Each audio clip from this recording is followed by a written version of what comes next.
देखिए, उस पश्चिमी राजस्थान का सबसे एक जो गंभीर और संवेदनशील मसला जो है वो मैं आज आप सभी के माध्यम से आगे तक रखना चाहूँगा। इस मसले पे हमने आज स्थगन भी लगाया था और कई सारे ऐसे परिवार हैं जो इन सब चीज़ों की वजह से परेशान भी हो रहे हैं या प्रताड़ना भी उनको झेलनी पड़ रही है। मैं चोटन के हमारे धनाऊ गांव के बारे में आपको बताना चाहूँगा। धनाऊ गांव के एक भगू सिंह हुआ करते थे। लगभग आज से 45 साल पहले जब भारत और पाकिस्तान की सीमा पर फेंसिंग नहीं थी तो वो खेत में काम करते करते उस पार चले गए। पाकिस्तान के रेंजर्स ने उन्हें गिरफ्तार कर लिया और आज भी 45 साल बाद भी हम लोग ऐसे कई सारे लोग हैं जिन्हें अभी तक वापस नहीं ला पाए। उनके परिवार ने प्रदेश के और देश के सब नेताओं के आगे गुहार लगाई। थोड़े दिन पहले उनके परिवार से कुछ लोग आए, उन्होंने कहा कि 45 साल हो गए, अब हमें प्रदेश की सरकार और देश की सरकार पे भरोसा है कि वो कुछ न कुछ कदम उठाएंगे। ऐसे मामलों को प्रदेश की सरकार के सामने, प्रदेश के सबसे बड़ी पंचायत में आप रखें। वाकई ये बहुत बड़ा और गंभीर विषय है कि कोई परिवार का व्यक्ति 45 साल तक एक देश से दूसरे देश में प्रताड़ना झेल रहा है और हम आज भी उन लोगों के बारे में नहीं सोच रहे। मैं बताना चाहूँगा कि लक्ष्मी कंवर से उनकी शादी हुई थी। लगभग अब लक्ष्मी कंवर जी की भी उम्र 60 साल हो गई है। आज भी वो इसी इंतजार में है कि प्रदेश की सरकार, हमारे नुमाइंदे, हमारे जनप्रतिनिधि इस बारे में बात करेंगे और उन तमाम लोगों को जो हमारे लोग हैं किसी कारणवश भूलवश उस तरफ चले गए हैं, उनको छुड़वाने का प्रयास करेंगे।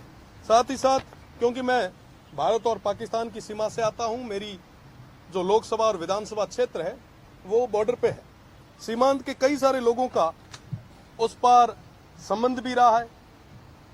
अमरकोट हो चाहे सिंध का क्षेत्र हो, मूल रूप से मैं बात करूंगा, हमारे सोडाज हैं, कोड़ी है, भील समाज के मेरे भाई हैं, सिंधी समाज के हमारे भाई हैं, साथ ही साथ हमारे मेघवाल समाज के और दलित समाज के भाई हैं, जो जिनकी रिश्तेदारी आज भी उस तरफ है, पर वर्तमान में उन्हें आने जाने के लिए भी बहुत बड़ी समस्या का सामना करना पड़ रहा है।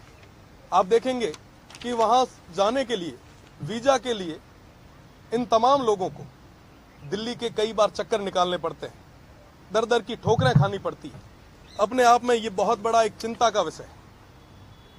आजादी के समय पाकिस्तान में 16% हिंदू हुआ करते थे। आज वो संख्या, वो आंकड़ा घटते घटते 1% तक आ चुका है। आज 1% ही हिंदू जो है वो पाकिस्तान में रह गए। साथ ही साथ मैं गुजरात और राजस्थान के 4 लाख उन परिवारों की बात करूंगा जिनका संबंध रोटी और बेटी का उस पार है। आज के समय में जब उन्हें अपने किसी परिवार के व्यक्ति का रिश्ता भी करना होता है, शादी भी करनी होती है, बेटी की शादी भी करनी है, तो इस पार आके उन्हें करनी पड़ रही है। पुलवामा हमला जो हुआ हम सभी के लिए और इस देश के लिए एक बहुत बड़ी क्षति थी और उस दौर में हमारा जो मुनाबाव बॉर्डर था वो पूरे तरीके से बंद कर दिया गया।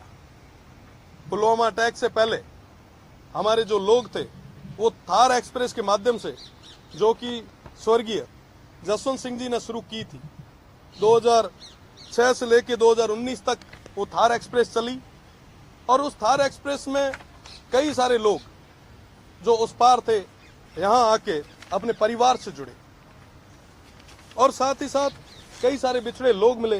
कई सारे व्यक्ति ऐसे थे, कई सारे बुजुर्ग ऐसे थे जो पहली बार भारत आ सके। थार एक्सप्रेस की बदौलत पाकिस्तान से कई सारी अस्थियां हिंदुस्तान आ पाई, उन्हें हरिद्वार नसीब हो पाया।